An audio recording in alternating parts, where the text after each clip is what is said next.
things controversial, and tonight is the night that we air the highly anticipated interview with none other than David Hoiness from Ideal Manufacturing himself. Yeah, it is going to be a very intense interview, and this is it. So I want to start by saying a couple of things. Number one, the Epstein files have been hands down one of the most polarizing and nefarious, most demonic things that we probably have ever seen. Oh, echo from hell. Is it still there? Yeah, it will be. For what? For what? Because there's that other media. What other media? The video capture. What's the video capture? That's your source for the. What about now? Oh, is it still there? Give it a second. Give it a sec, guys.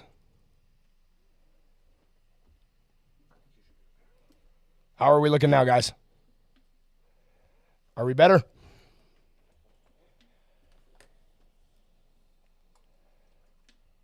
Perfect, he said. All right.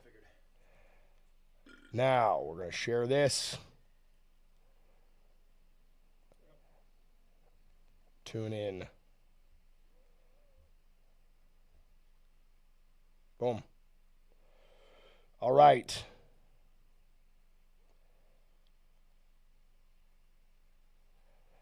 All right. Perfect, he said. All right. All right, I'm going to restart this monologue. So, the Epstein files have probably been one of the most dramatic, nefarious, polarizing conspiracies, hands down the most controversial things of our time. It has been something that has captured the minds and the hearts and the souls of everybody that has paid any attention to them at all. And what this interview does is it gets to the bottom of somebody who was absolutely implicated, but as far as we know, innocent at this point. What I want to do is I want to take a moment to publicly apologize to Dave for going as hard as I did on him. There were some things that needed to happen, and I'm grateful for the interview that he granted us. That interview is a in-depth and very, very challenging set of questions. I went pretty easy at the beginning. There were a couple of very hard-charged moments, and there are some things that obviously happened during the time that we were in that office that we wanted to,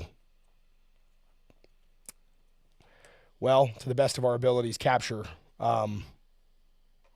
And we are now going to air this interview. But before we do, again, I want to publicly apologize to Dave, and I want to say that we will be removing all of the previous episodes of the Ideal Manufacturing series, but we do want a few more answers.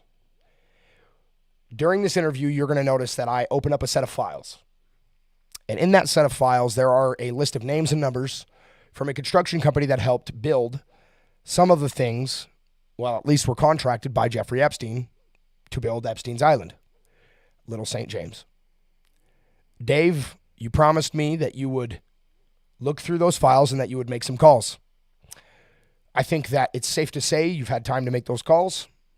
I think it's safe to say that the best plan of action from this point would be to hand over that set of files and to essentially allow me to continue my investigation into this very controversial, polarizing, and very demonic set of documents.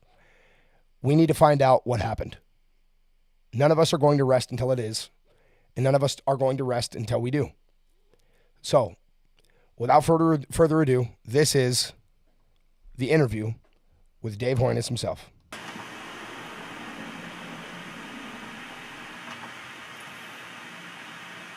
Interview and action. action. All right.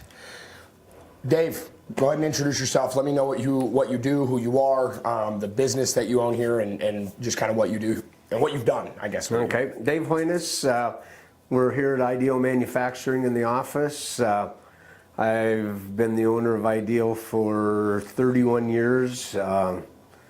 We build concrete equipment such as cement silos. Silos hold the cement that you use to make concrete. Yep. And then the batch plant, that's the part that weighs the aggregate and the sand and the water. Yep. It all goes into a concrete truck and it makes concrete. Okay.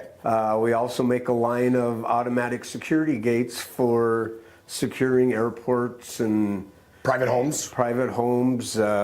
Energy generating companies. Yes. Pharmaceuticals. Yep. Mini storages. That's pretty much what we do here. Like storage units around town and stuff. Yeah, storage, pretty much, all over. And I only ask this just because it kind of gives people an idea of just you as a person. How old are you? I'm 68. 68 years old. So you have been in the business world for a lot of years, decades. I started my very first business at 21. Same. That's awesome. Okay. So, and you have, so how did how did you get into the Ideal manufacturing industry? Like how did you get into Ideal manufacturing? How did this industry come about? How did this? Okay. So Jerry Szewski used to own Ideal Manufacturing, and I had another small welding company, and they had bigger equipment, so I needed steel cut and bent. So I met the owner of Ideal out here because I had him do work for me, and he eventually convinced me into buying his company from him. Yeah, a lot like my story. I started with a company, and the guy was like, "Dude, I don't want to do this anymore." And I'm like, "Okay, well, I guess I'll buy it." I was 31 at the time. Yeah, 31 years old at the time.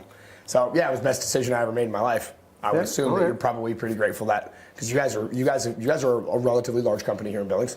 Yeah, I mean, not large, but we're actually in the realm of things we're pretty small. Are you just talking about in your industry, kind of small in your industry, or just small in Billings?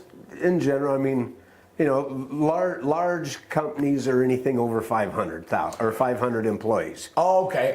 So that's a large company. So what would you guys consider yourself, like on a scale, like small business? Okay, yeah. Small business. Okay, fair enough. And how long have you been in business with Ideal? Like when did you purchase the 31 company? years ago. 31 years. Okay, awesome. It's awesome. Actually, yeah, 31 years ago, 4 days ago. Oh, so you guys are like kind of having also kind of a. What do you call it? Kind of an anniversary, a birthday, so to just speak. Had an anniversary. I forgot about that. Are you still owner? I'm the owner of the company, but I've stepped out, and Dave Jr. runs the company for me. Awesome. So I stepped out so I could go play golf and have fun. As the well-to-do, man. Yeah. That's why you work your butt off when you're young, right? Yep. Awesome. So this is obviously going to kind of shift gears. We're going to shift gears just a little bit right here. How did you feel? When you first heard about the Epstein files? Like, how did it make you feel internally? When I first saw it, I laughed. Oh, why? Why? Because I thought it was funny as hell. Oh, why? What made it funny though? Because I have nothing to do with it. Oh, okay, I see what you're saying. I mean, and I know nothing about it, so. So when you know nothing about it and you see something, you go, "Oh, that's funny." Yeah, like you're talking about your implication. Let me rewind. Subtract your implication. How did you feel when you first heard about the Epstein files before they were released? Like when you saw Epstein, and you're like, you see what I'm saying? Yeah, because that I think I may have premised that question incorrectly. When you first heard about like some of the nature of the Epstein files, what was happening on the island, how did you feel about it? Because you mentioned yesterday off the record you're Christian. What you have to realize is a lot of times you don't hear the truth from our government. Yeah, so you're questioning it. So at first you're suspicious. So you're questioning. I mean, and up until probably 2 years ago, maybe. Yeah. Who even knew anything about Epstein unless you were upper echelon of people. It's interesting to watch his rise to wealth as well. It's an interesting thing. He started as a math teacher. Oh, really? Yeah. Yeah, he was a nobody math teacher, just a small Jewish math teacher that had no ties to anything. He was nothing nobody ever knew about, ever, and then all of a sudden he was Jeffrey Epstein. He must have known the hedge managing wealth, the wealth connoisseur, the man who is brilliant with finance. Okay, so now this is the question. This I think is the question. And you may have answered this one already. How did you feel when your company was implicated? That's when you probably like, what in the hell? And you laughed. Okay, and you laughed it off. like I said, my first thought when I first saw it, I laughed. Yeah. I mean, I'm going, what the hell is this? Right. And then I got told about a podcast that was going on up in Great Falls, and so I listened to the podcast, and I'm going, where the hell is this coming from? Yeah. I mean, I have no idea what they're even talking about. Yeah. And of course, the company was implicated back in 2007. So in your defense, it's been 19 years. It's been almost 2 decades since the work was completed. Anyways, that being said, the company that we sold the equipment to, that company, we shipped our equipment to Florida. Yep. And then they shipped it on to St. Thomas. Okay.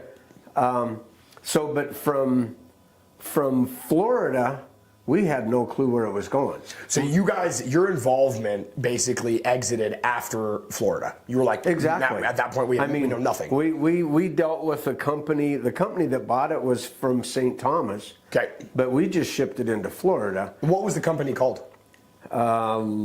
Lafayette. Lafayette Construction. Yeah. Lafayette Construction. And and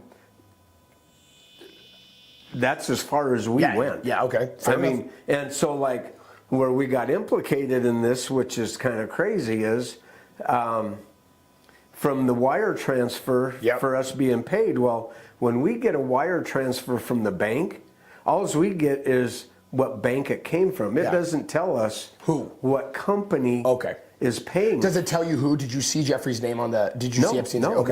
There's it sucks. Jeffrey's bank. It came from Jeffrey's bank to our bank. Epstein Island Bank. They say, it's JP Morgan Bank, but it was from Jeffrey Epstein. Let me rephrase this. So it was from Jeffrey Epstein, his private account from JP Morgan. That's what the Epstein files show. That's the basically the released, declassified information that's been released is been. Okay. So I'm giving if you haven't looked at them, and if you're curious, just for your own sort of kind of peace of mind, those EFTAs where you can find them are 015-226-966, 01222. 222235 and 017275888, and I'll leave you with those numbers so that you guys can go through them. But now here's where I think this is where we kind of another just off the wall question. Have you ever been to the Yellowstone Club? Never have. So this is. I don't have that much money. that was the reason I asked you that question. The Yellowstone Club came up very heavily. As a matter of fact, it was so heavy that Bill Gates was there. There was amongst others major names, oil moguls and other people, and they were talking about basically situations where they were getting into some nefarious activities. And I was just curious to know, like, did you see anything? Obviously, this is.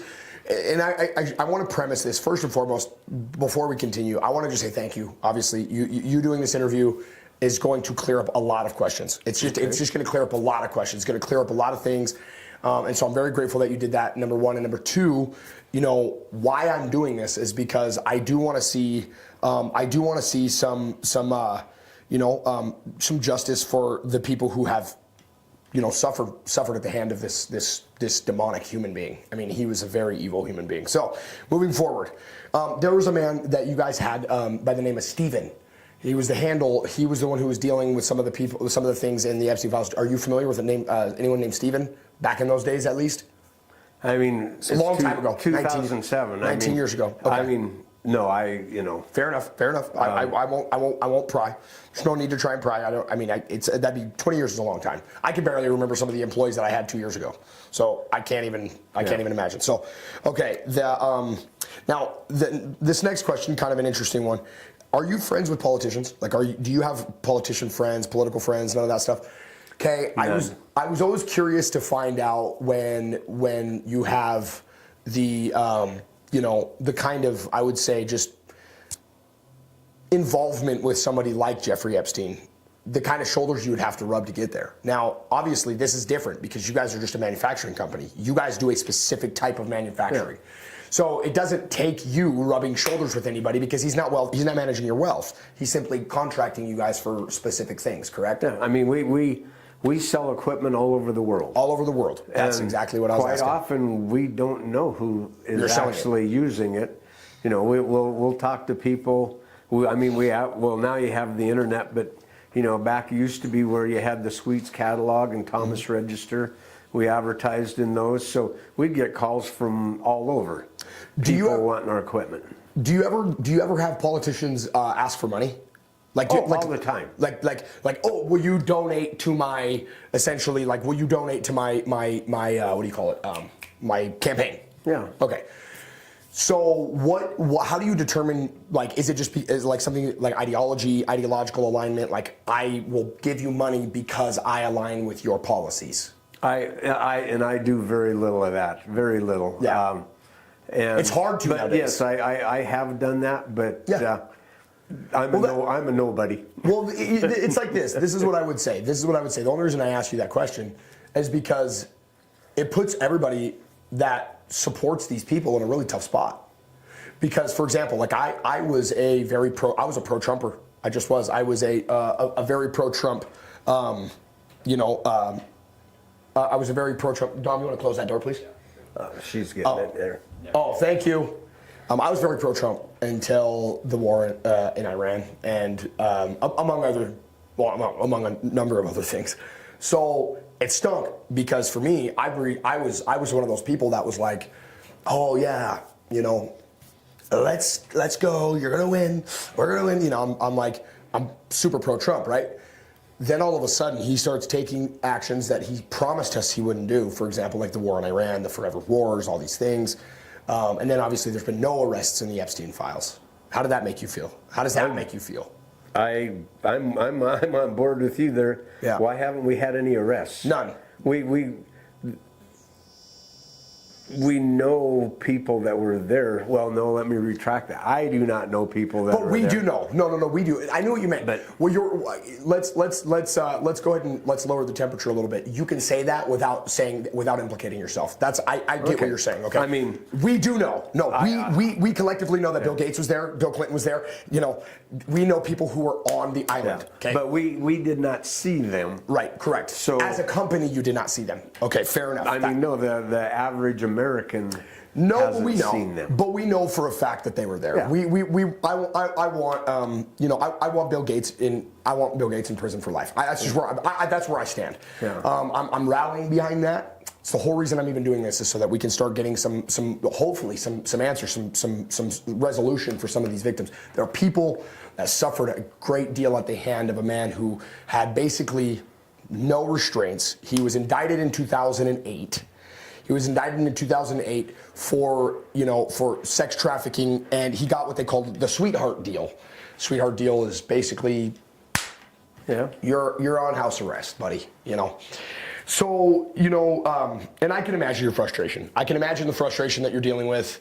When you start, you're like, at first you're like, oh, that's hilarious, whatever, but you have to start getting to a point where you're like, okay, now I'm getting frustrated with the situation.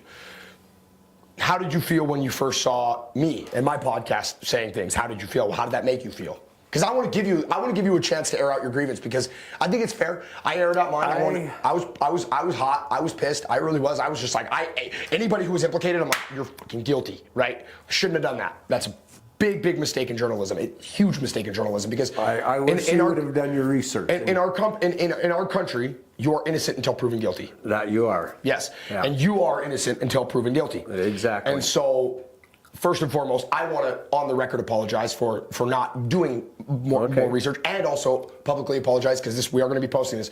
We are going to publicly apologize by saying, hey, look, I should have done this interview before I drew any conclusions. Is that fair? That's fair. Okay. That's fair. And I want to say, no, I should have at least got a phone call. I agree. Well, I did call. I called after hours. We kind of cleared that up yesterday. I should have left a message. Businesses aren't open after 5:30. Yeah, I mean, speak for yourself, big dog. I'm open until 9. I'm kidding. I'm joking. I'm kidding. I'm giving you a hard time. I was because my phone is on. My poor wife has to struggle with this, but my phone is on till 9 p.m. every night. So I'm just giving you a hard time. I was just joking. Yeah. We leave our phones. I was like, yeah, she wishes I could do that. Yeah, I was poking a little jab at you. Now, I guess my next question, do you feel like I went a little too hard on you? Do you think I was being too hard on you? Probably. You mean in your in my previous podcast. pods? Mm-hmm. Oh, definitely. Yeah. Because you did some research, but you didn't do 100% of your research. I didn't dig deep enough, is what you're saying. Exactly. And an interview like this could have cleared up a lot of questions for me. Probably 100%. A lot of suspicions for other people, because it would have saved me a lot of grief. Yeah, fair enough. Fair enough. Okay. So, did you ever? And obviously, you answered the question. You never met Jeffrey Epstein. Oh, heck no. No. Did you never, obviously, did you ever go to the island? No. Never went to the island. Perfect. Did you ever send any employees to the island? No. Of course. So there's obviously we didn't even know the island existed. Yeah, you didn't even know what the name was yesterday. Another thing, like about our equipment, I guess I just thought of this. Our equipment is portable, so they move it all the time. Right. So you could sell something to, we could sell something to Salt Lake, and in 3 months it could be in Dallas. Again, in Dallas, it could go to frickin' Saudi Arabia or whatever they're doing with it. Yeah, I get what you're saying. I mean that they move it all the time. We're well known in the concrete industry. Yeah. For building equipment that's very portable and very easy and fast to put up and move. So when that happens and you guys build silos, so the mention of silos in the Epstein files, there's now and again you and Junior kind of cleared this up yesterday when we asked. There's two types of silos. There's actually a lot of types of silos. But the two types of silos that are implicated in the files are two different kinds. There's one that essentially cuts off communication to the outside world, concrete blocks, right? Yours are silos that hold material so that they can produce those things and make those things. So knowing that, and this is a hard question, and this is by no means, again, there's no accusation in this question. How does it make you feel that your company even had any type of hand in it at all? We don't know that we did. Well, so what we do know is that the silos were shipped to the island. We know that. The silos from Ideal Manufacturing, they were shipped over to the island at some point. Who shipped them? That would be a question probably for Lafayette Construction, which that's our next phone call. We're going to be making that. I don't even think they're in business anymore. I would assume though that somebody is still aware, and that again, this just so you know, there's nothing wrong with you guys saying, hey, I'm going to tell everybody what we know, right? Like it's like Joe Kent went on Tucker Carlson, and he was talking about things in the CIA that were pretty touchy, not confidential or classified, but very touchy things. And it's not wrong for you to be able to say, hey, look, I'm going to exonerate myself because I did not do anything wrong. Yeah. So that's okay. Why I'm asking is, like, if that was, and if it's the case, would you go back and change it? Would you tell him if you knew who he was? Absolutely not. You can't ask that question because we didn't know. But I'm asking, we'll say this, in a hypothetical world, if you knew who Jeffrey Epstein was and he contacted you to do this work, would you have said no to him? This is essentially. But see, we didn't talk to Jeffrey Epstein. I know you didn't. So I mean, that's a hypothetical question. That's what I'm asking. I mean, if I knew it, and we don't know what they built with the silo. No, we just know that they were there. Yeah. And so, I mean, if I were to say that I would not sell to Jeffrey, which probably we wouldn't have. But you got to realize how many companies in the world, Verizon, absolutely. Samsung. I mean, you're talking huge companies here, and they've all sold to Epstein Island. Oh All yeah. of them. Listen, the Ideal Manufacturing is one of thousands of businesses implicated in the Epstein files. Thousands. You're just close to home for us. The only reason this interview is happening is because you're close to home. Yeah. So to answer that question, no, I wouldn't sell somebody something so that they could do what they did over there. Because I mean, I have a child, I have grandchildren. It literally makes me very angry that nobody's been arrested and put in jail for what happened over there. Right. I mean, you can't not believe that. There's the issue, and this is kind of why, again, and I premised the conversation really after a couple of questions. I asked you a few questions, but I premised my reason for being here with the simple fact that they weren't just molesting kids. That's not the only thing they were doing. They were hanging children upside down by their feet, and they were scaring these kids to death with those robes. They were coming in with robes, and they were stabbing the kids to death while they bled out, and it created what they called adrenochrome, which is when adrenaline meets the blood and they drank the blood. It's a drug. So, yeah. I know nothing about that. See, wow. And I'll bet you if you did, you'd be just as enraged. Because if you imagine if it was one of your grandkids or one of your kids, the rage that you feel, the rage I feel right even now, just even expressing that to you, how angry it makes me to think that they would actually do that. There's an actual email from Jeffrey Epstein himself where he is actually talking about a little girl who finds comfort in Jesus, and he said verbatim, "Do you know what would be funny is if you dressed up as Jesus and then went in there and did your job." Okay. Yeah. No. I know.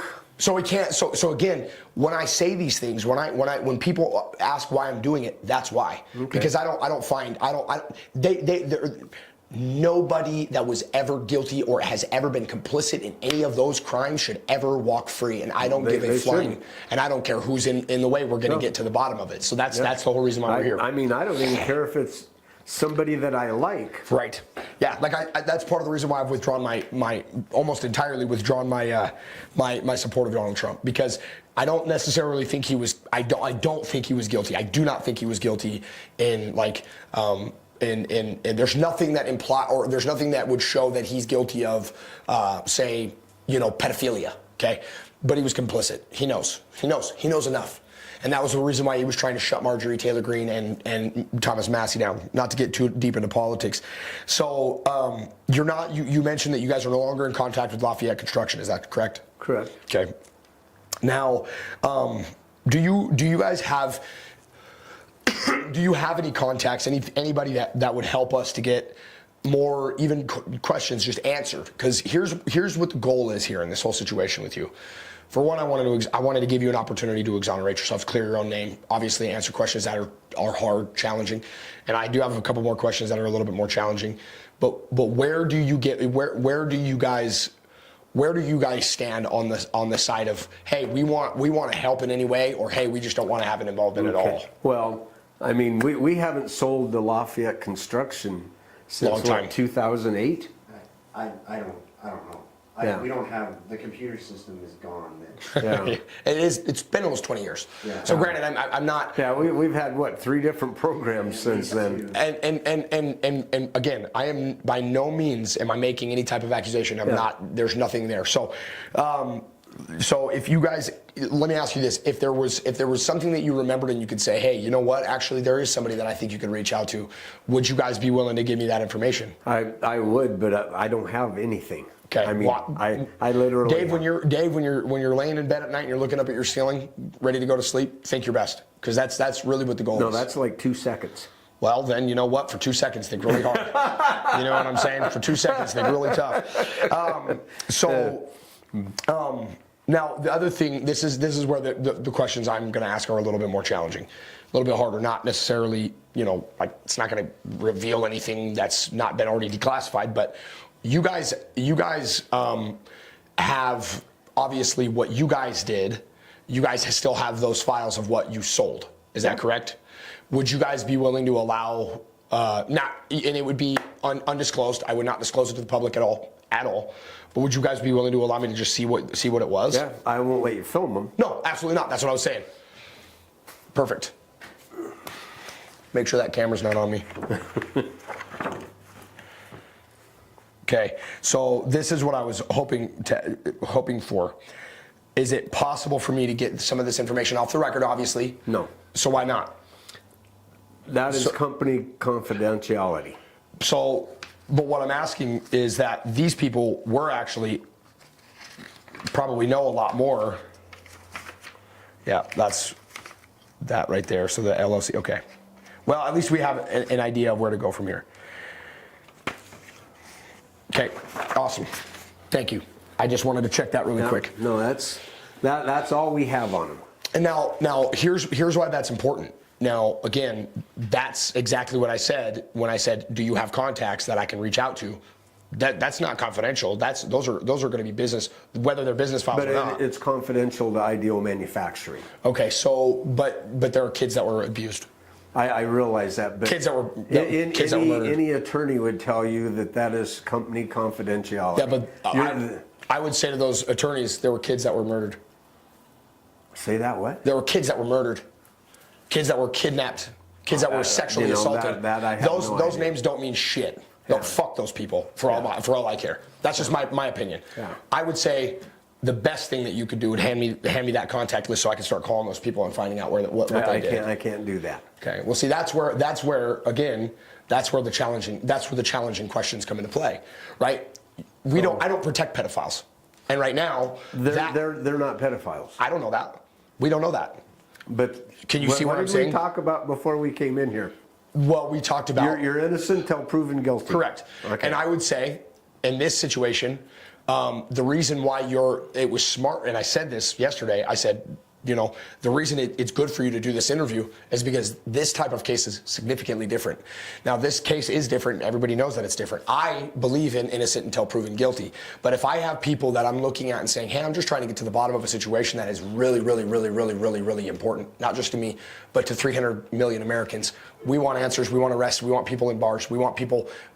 If it were up to me. You know what? Let me do this. Okay. Let me make some calls. Okay. Perfect. And if they are still in business, if I can get a hold of somebody, I will ask them if I can release that. That is huge. Okay. I appreciate that. I have no problem doing that. Okay, perfect. At least one other thing is there's employee info, and they no longer work here, and we can't give out. No, I'm not asking for those employee infos. I'm not asking for your personal employee infos. I'm asking for the contacts of how you guys got. I promise you, I will make. Thanks, Junior. I will make some calls, see if I can find out anything, and I will let you know. See, I think, Dave, when you think of this situation, as it's a little bit closer to home, I think what you'll find is that you'll feel like I started feeling like, okay, you know what? I'm gonna pack my gift into the stream of life. You have a gift, and that gift is that you did build a successful company. Now, regardless of how you look at that situation, somebody that I'm very dear with, one of my mentors, she's an incredible human being. She said, "Ches, use your powers for good." And it's hard for me to think about that because what I think of when she says use your powers for good, is I think, oh, I make music, so I'm gonna make Jesus music. No, that's not the case. I have an ability, right, to find the truth, and that's something that I think we all have. That's why, I'm a man of God. You mentioned yesterday you're a Christian. Praise God for that. You said I'm a Christian. I said that's awesome. I love that. And obviously our off the record conversation stays off the record. So I respect that. But there's minor things like that, like you're a Christian. That's okay. I'm sure you're okay with letting people know that you believe in Jesus. Yeah. But what I would say is, these people demon worshiping, child sacrificing pedophiles, and they're garbage human beings. And I want to get to the bottom of it. I just want to find out who knows what. So moving on, obviously, I can see where that would be. I can see where you're coming from. I'm not gonna act like I wouldn't have some measure of not moderation, but just discernment and just being as at least base minimum professional in the way that you conduct personal business. So that's fair. So are you aware of what they were doing on Epstein's Island? I'm going to be really brutally honest. Yeah. I know about that much about what happened. I mean, I haven't read any of the files. I'm a busy person. And it doesn't. I can't say it doesn't interest me, but I'm not the person to dig into that. I'm just not that person. So, I mean, you told me stuff that I had no clue about. Make you sick, yeah. Yeah. So, if just out of curiosity, and I this is obviously a question that is very hard to answer, but if you were among the victims' families, how would you feel? And what would you want from us as a culture? So, for example, I'll answer that question for you, and then you can give me your answer. Okay, so I'll answer my own question, and then you can give me that answer. If I was one of the victims' families, I'd say, I want justice immediately. I want people arrested, but I would go a step further and say I want public executions. That's what I want. I want these people who I'm 100% with you. Guilty. Because you do that to my child. There you go. This is what I was. My grandson. There you go. This is what I wanted to hear. You're not on the bottom of my list. Yeah, you're not alive. We're unaliving you. Yeah. We're deleting you. Exactly. You're dead. Dead. Yeah. Okay. So now this obviously is a very important part of this, because without knowledge of what's happening, it is a very uninteresting thing. It's very uninteresting. So what Jeffrey Epstein was doing essentially was creating a blackmail ring. He was a member of a CIA, Mossad, whatever. And what he was doing was he was filming everything. Every single bit of those things were filmed. There was video evidence of those things that were actually happening. Evil things. Things that we're talking about here. We don't want any of those people walking free at all, because they are elite. Remember when you said you don't have that much money? They do have that much money. Well, they're above the law. They're oligarchs. They think they're above the law. No, yeah. They are above the law. I will beg to differ. I will beg to differ. I beg to differ, because you want to know the one thing that I'm not doing is I'm not going to give up on it. Okay. And see, cool. That's great. And that devotion that I have, this devotion is not just coming from me. It's coming from a lot of people. And I do have I have a lot of very wealthy people who are like, yeah, we want answers too, so we're going to give you some money. No, I'm 100% with you. Because no child should have to ever have that happen to them. What it does is it robs the innocent of their innocence. Yep. It strips humanity it strips mankind of its humanity. Then what it tells you is, you know what, in that exact answer, the answer that you gave, which is they are above the law, that's what they want everyone to believe that, so that they do not get prosecuted. That is fundamentally, that is the problem with our world, is that we have a lot of people who are so wealthy, they're oligarchs, and they want to know what we're willing to do. And so what I'm willing to do is spend my time that I could be doing the business, things like that, to dig into what's going on. So, moving on. Do you feel like there's a bigger picture being covered up? Like, do you feel like I feel that, but I don't know that. So what makes you feel that, though? Well, I mean, just from things, little things that you read or see. Yeah. I mean, you're the one that said that there's films on all of it. Yeah. I had no idea about that. I have no clue. He filmed everything. But I mean, I think people donated a lot of money to him because he had dirt on him. Yeah. Blackmail. So that's what I was saying. It's the world's most evil conspiracy. There's been nothing of this nature before ever done. They were sacrificing kids to demons and paganistic rituals, and it was disgusting. It truly was. Here's the other thing that I find very interesting, and why I'm discussing this with you is because, again, this is a moment where, you know, this isn't just an interview to exonerate your innocence or exonerate you and prove your innocence, not just to prove your innocence, you're innocent until proven guilty, but also to give you an opportunity to speak for yourself rather than to be spoken for, because that's a great tyranny, right? It's actually one of the 10 commandments, you know, thou shalt not bear false witness, right? So that's one of the reasons why I did reach out, because I'm like, well, I better give this guy an opportunity. If he's not going to reach out to me, I'm going to reach out to him, because really fundamentally it is on.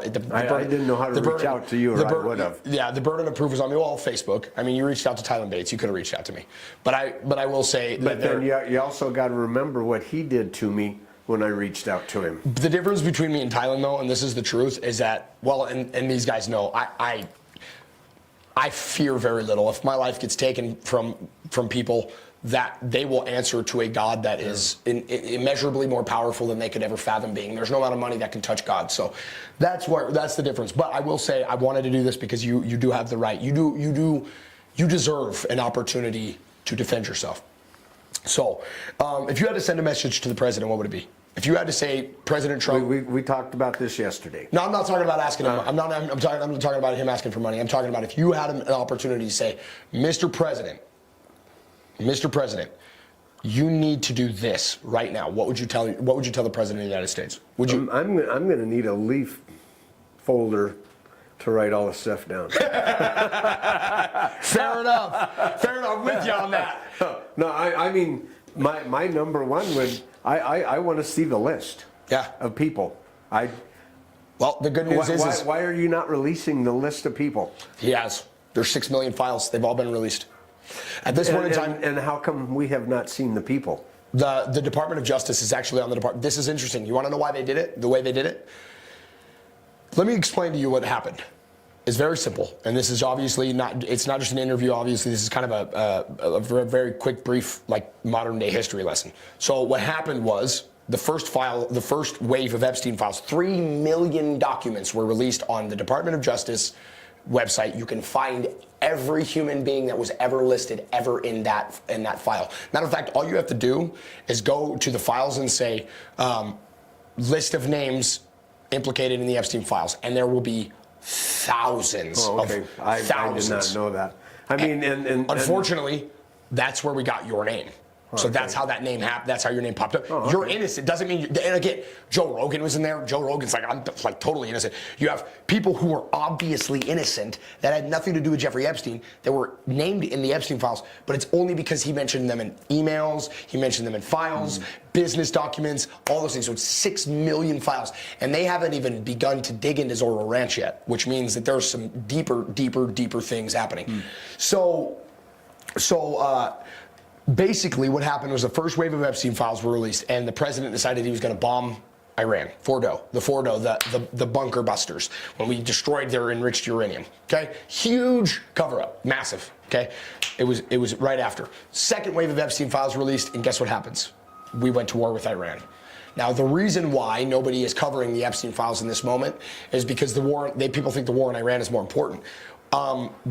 Here's why I'm frustrated with the president.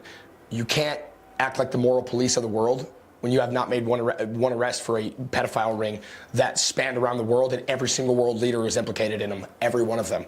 Dangerous position to be taking. Because what you're saying is it's more important to kill Muslim kids than it is to arrest people who are molesting American children and French children and children from all over the world. Okay, that's what it says. The message is sent clearly. We care more about pedophiles than we do about, we care more about killing Muslims than we do about imprisoning pedophiles. That's what the message is sent. So that's a fair assumption. Yeah, that's what it would be. It just makes sense to me. So we're going to talk about the EFTAs. We're going to talk about where you guys were mentioned, and we're going to just give you an opportunity to clear this up. Okay, an EFTA 0512-6966 01222235 and 0727-588. There were wire transfers to an account in Missoula. These unsealed declassified files, these are unsealed declassified files that everyone can see. What do you say about the wire transfers that that link you guys to exactly $324,683.29? That is an incorrect amount of money. Okay. Okay, and so where, yeah. But again, this is Or perfect. maybe it should be in here. It's gonna be pretty close. I mean, So this is why this is important, is because what it's saying is that there was exactly $324,683.29 linked to, or not linked to, excuse me, transferred to the account in Missoula. which is weird, we don't have an account in this. Well, it goes into Glacier Bank. Correct. Yeah. It's Glacier Bank. I mean- that is correct. The 57,000, that's for equipment, That's a gonna be deposit for half Yeah. of, but Correct. no, what'd you say, 300? It was $324,683.29. That number is totally I incorrect. mean, Okay. without being able to see what it could have gone to, I have no idea, because Yeah. And yesterday, again, I'm going to mention something else off the record. Nothing that's confidential or anything. I did mention to you yesterday. Very little you can answer. This was literally almost 20 years ago, dude. I can't even. You were still pretty young. But I mean, I still dug through the files to try to find out, and I couldn't, we don't have any. Okay, and that's fair. I could say that I can say that that's just simply as simple as it gets. I guess if the records say that it happened, it may have happened, but we do not know anything about that. Okay, so the only reason, what we do know, again, and this is, we did do this much digging. I did, in all fairness, I did do this much digging. There was that much amount of money that was transferred into that account. So that whether it was like for example, sometimes I subcontract. Right, so I'm a subcontractor. I'll take money for a sheetrock hanger, and I'll sub the hanging out to a sheetrock hanger. So they'll give me a sum of money, and then I'll give a sum of money away to other people. So what I'm saying to you is, you guys may have said, "Hey, this is we do this much, but we don't do this, so we're gonna sub that out to this other company." I don't know. There's a lot of reasons that it could have happened that way. It's a possibility. It's a possibility. Very slim. Okay. But- Well, what we do know is that amount of money was transferred in. So again, that's not. I'm not trying to beat you guys. I'm not trying to beat you over the head. I'm just letting you know. Okay. So can you guys elaborate? You guys gave me a picture yesterday, but those looked obviously a lot newer. Can you elaborate on exactly what you guys built? Do you know exactly what you built? I mean, it was 20 years ago, but do you know exactly what you It's built? exactly what. It was in that. You want to see the literature again? No. Yeah. Do you have one of those one of the pamphlet things? Yeah. Oh yeah. You can set your camera right here, bro, and it can sit right here on the side of that. It's all good. Okay, cool. All right, I just wanted to make sure you guys I'm more have. worried about the audio than anything, Yeah, of course. and I don't know if this is in here, but I damn sure don't want it. If it is, I want it blurred. Yeah, we can absolutely blur all this, anything that's like big, or we can, yeah. Right? He said, yeah. He wasn't really positive about that. Oh, he didn't look super. Yeah. Dom's making sure these cameras are operating appropriately, because he knows the how quickly they can go to the. So believe it or not, that literature is from that era. That's Okay. 2004 Ford F100 F350. That's literally from. Okay. That would have been exactly what would have been. So,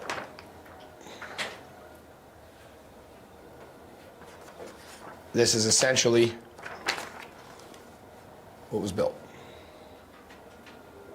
Batch, plant, and silo, and that does, these exact terminologies were actually used.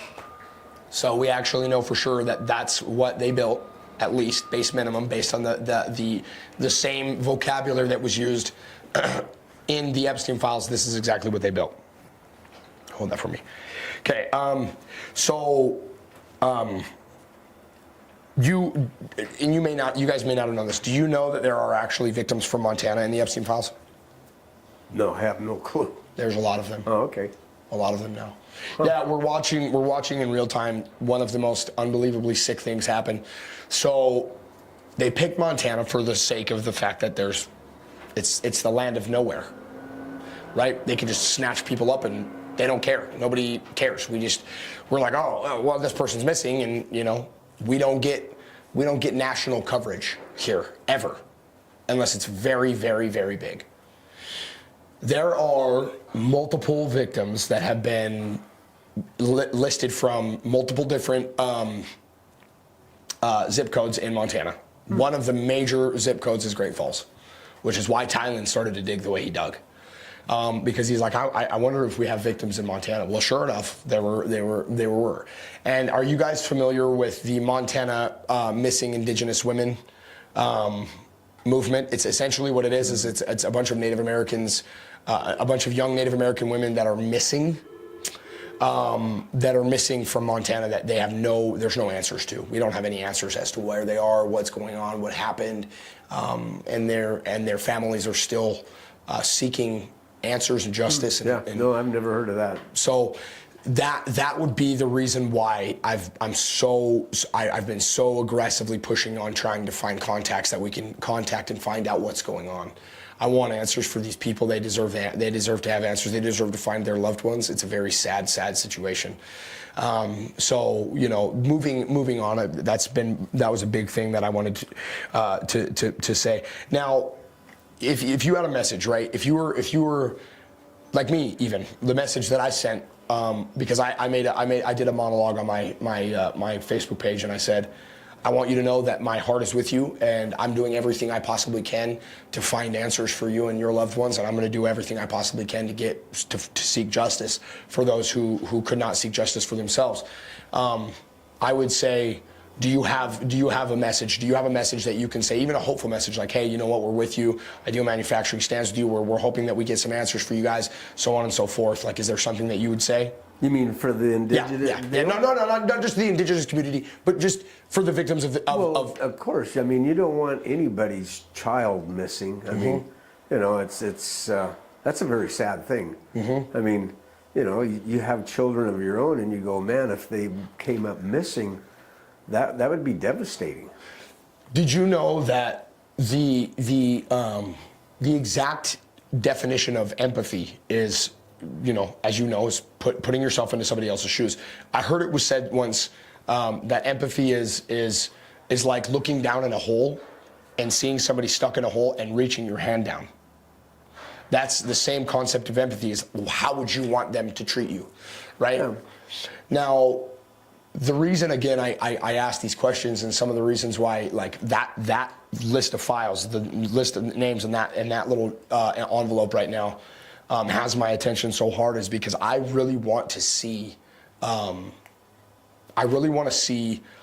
what they know. I want to find out what they know. I want to see what they have. I want to see what they have to offer. You can make your phone calls. I respect that. I will continue to follow up best as I possibly can. Have you had any major law enforcement reach out to you at all? Have you had like anything other than this? Has this been the only? Yeah. So that fundamentally is another one of the issues that people are having, is that there should be a task force directly responsible, because you could have cleared your name already. This could have been so easily debunked and so easily sought. Like these answers could have all obviously been given so easily. What, like, I guess my question, I guess, is, so you didn't have any major law enforcement reach out, and do you think it's because they just don't care, or do you think it's just because it wasn't important? That would be my question. That's really what my question was. Well, I don't think they would think that it just wasn't important, because I mean that is their job to. Correct. To find things out. Being too busy, that I can't answer that one. Right. I have no idea on that one. I mean, seems like when they need to find something out, they find something, whatever they're looking for. What you just said is really the problem that we all have. They have the answers. They know the answers. They know who did it. They know what they did. And they're not making any fucking arrests, and that pisses people off. Yeah. that is why people are enraged about the situation. And they think that we're so gullible to believe that the Iranian war is because we just had to be in the Middle East to fight the war for Israel. It's just ridiculous. It's a ridiculous claim. So, you know, coming to the end, I don't want to take too much of your time. You've already given us an hour. Very grateful for that time. Okay. You know, my last question, and this is something for obviously for Thailand, but what in that message, when you sent that message to Thailand, what were you hoping to accomplish with the conversation with Thailand? I mean, it was very short. I gave him my name and my phone number, hoping that he would call me. Yeah. So that we could talk about what he was implicating me in, and I could tell him that my story. But rather than giving me a call, he thought it would be better to trash me before he would give me a call. And I'm glad you gave me a call. Yeah, I had to. I mean, at this point in time. And I answered you right away, didn't I? Yes, you did. I did. You, I think I texted you. I want to say at around 8:30, and by the next morning you had responded. Yeah. Yeah, you responded, and then you actually said we could have the interview that day. That day, yeah. That day. I have nothing to hide. Yeah. So this was a one more that he had that I did want to ask that I thought was a fair question. Getting industrial concrete equipment from Billings, Montana to private island with no runway in the U.S. Virgin Islands is a complex logistic operation.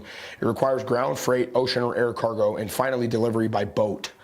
But you guys had mentioned, that it stopped in Florida, correct? Our part was shipping it to Florida. That was it. Then nothing else. They took it from there. And then Lafayette Construction took it from there, and they shipped it to St. Thomas. That we don't know. I would assume. Okay. But you know, you get in trouble for assuming things. Yeah.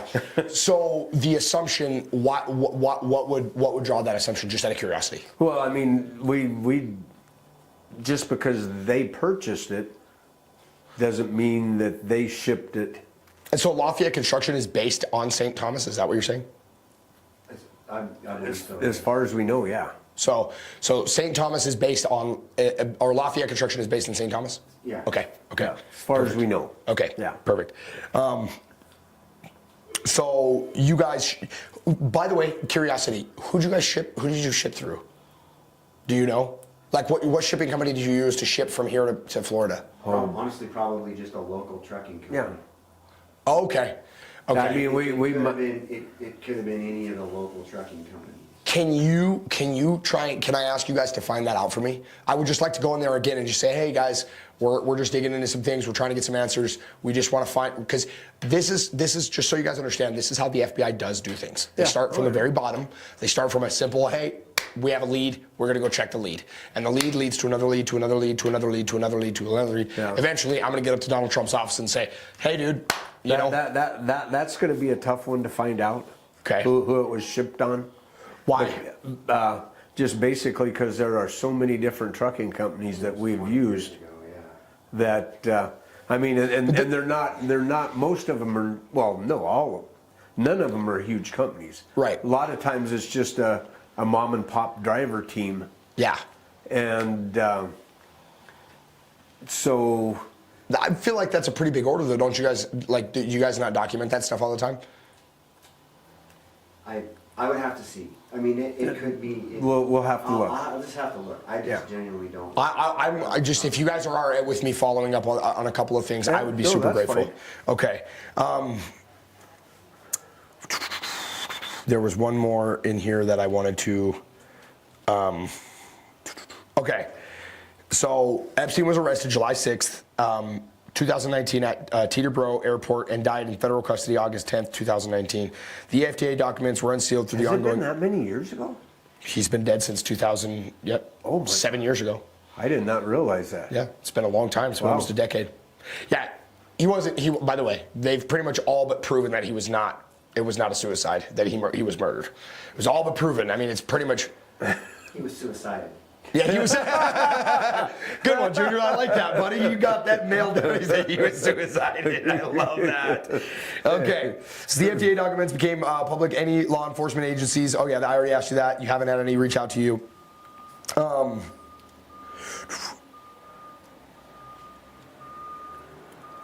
Okay.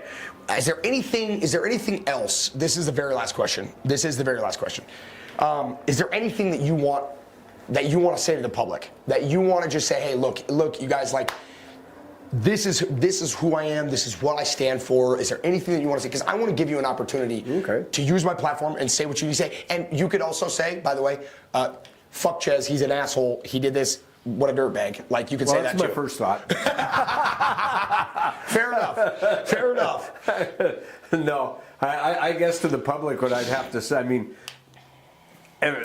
we've been in business forever. We're a very legit company. Yep. Companies that aren't legit don't last. That's true. As long as we have. That's true. We run a very family-oriented business,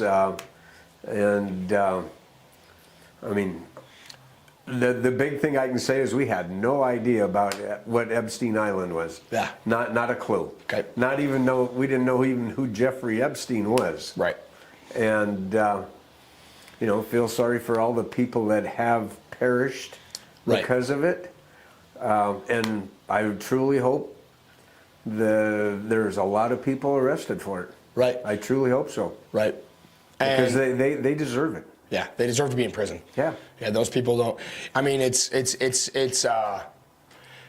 again, I'd say, and people have drawn comparisons to, pedophiles that do something and they have this situation happen or this situation happen.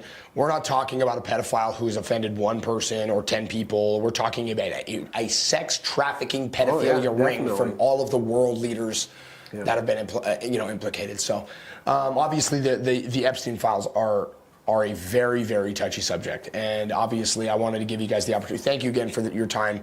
We appreciate it. We're going to go off the record, but we appreciate you, and thank you for your time. And you guys are, honestly, very stand up for this. So we appreciate it. You can cut. Thank you guys. This is the Controversial Podcast with Ches Romero and Dom.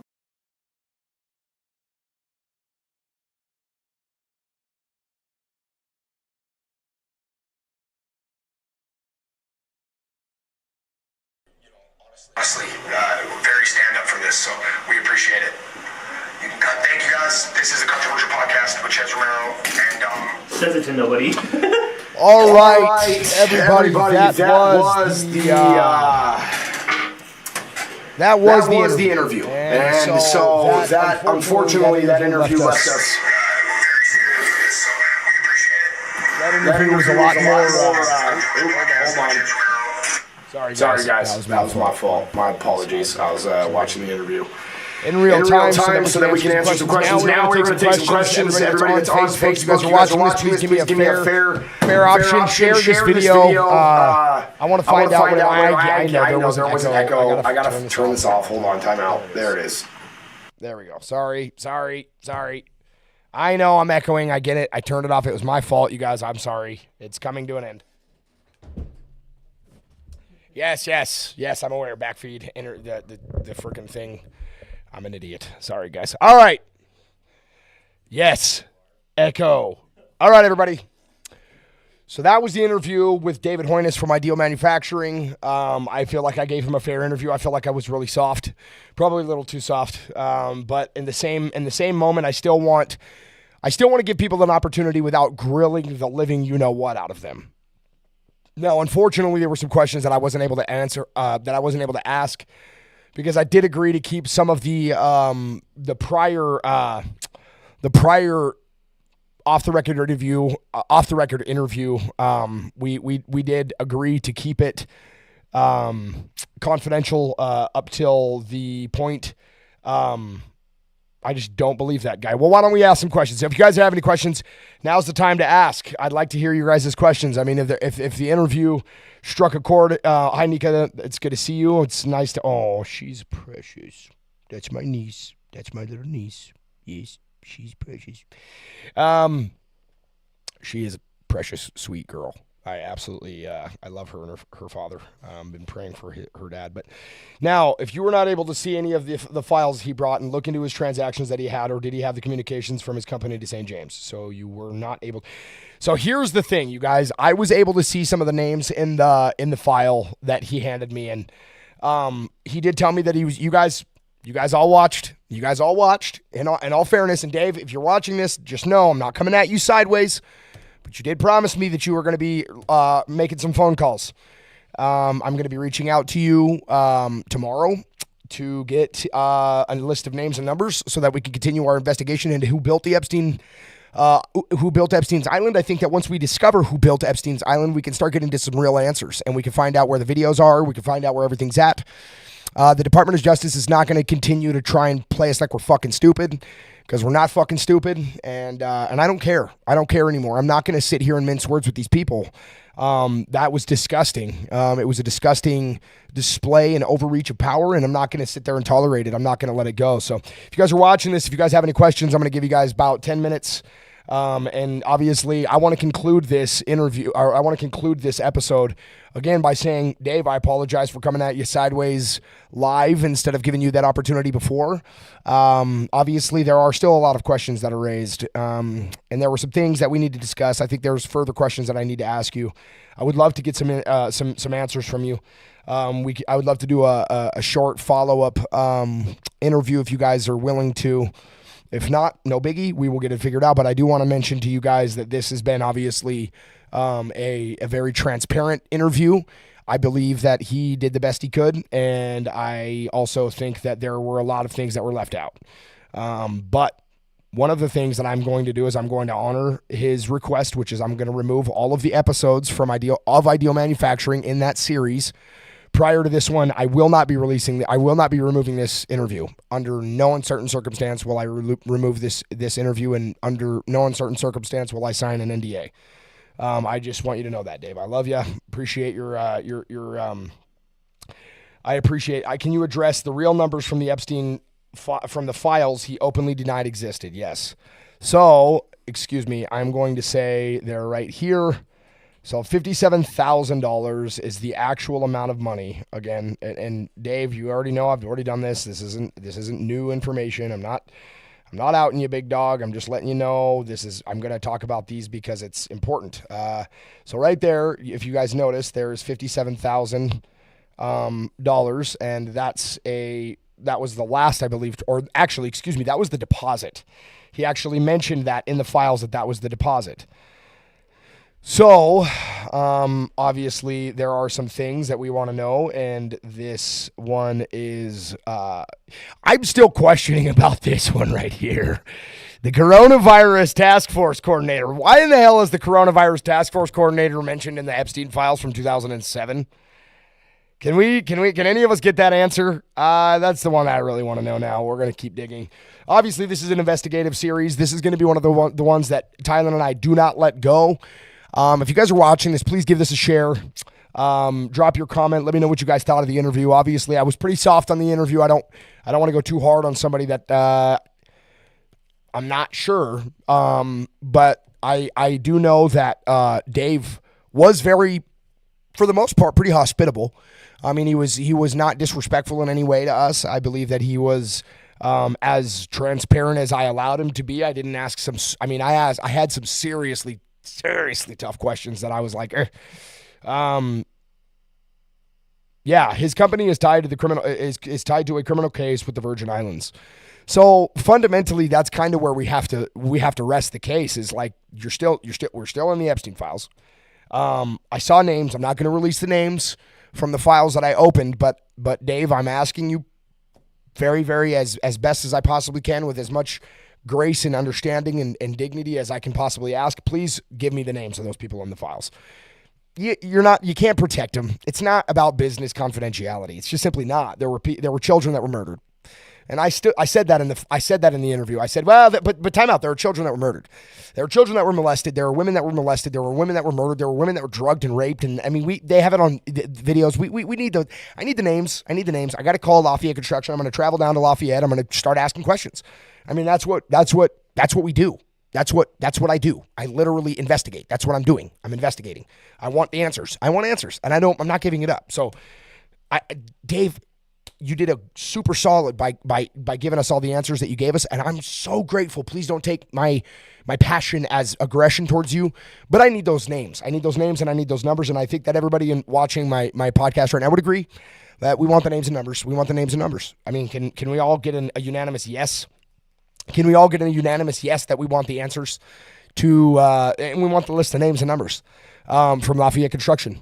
I know one person. I remembered one person right off the rip. I didn't get to look at him long enough. I was kind of touchy. I was like, I want to really hold on to these. I should have just ran out of there. I should have just taken the. Should have taken the thing, but like, I'm out of here. I wouldn't do that. I'm sorry, Dave. I apologize. I won't make light of that. But we want to know the truth will come out, and the truth is going to come out. Period. I think he's going to do the right thing.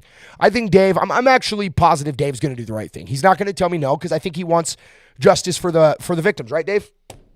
I'd say that you do. I'd say you want justice for the victims. I'd say that if you were in that position where your children were raped, molested, hung upside down, killed, stabbed, blood drank, sacrificed, all those things, I think you'd want justice. So I think you're going to do the right thing. I really am positive that you're going to give me the names and the numbers of those people in that envelope, because I think it's the right thing, and I think you know it's the right thing, and I think that's what you're going to do, because I think I just think that that's the right thing to do. But this has been the Controversial Podcast, which, as remember, we talk about all things controversial. I'm not seeing a whole lot of questions. I am seeing a lot of people say some things that I agree with. We can't lighten up on this. This is a very, very profoundly controversial topic, and I'm not letting it go, because that's what I do, baby. I'm a controversial I'm a controversial nigga. You know what I'm saying, nigga? All right, everybody. Don't look at me like that, Dominic. I'll throw this. What, dude? Shut up. He's shaking his head at me in disappointment because I said nigga. What, dude? What? What? Huh? That's what I thought. All right, everybody. I love you guys. I think he's going to do the right thing. Let's pray. God, I just ask that you would give us wisdom. I ask that the wisdom would come to Dave and the discernment would come to Dave, that the right thing to do is to give us the names and numbers of those people on that in that file.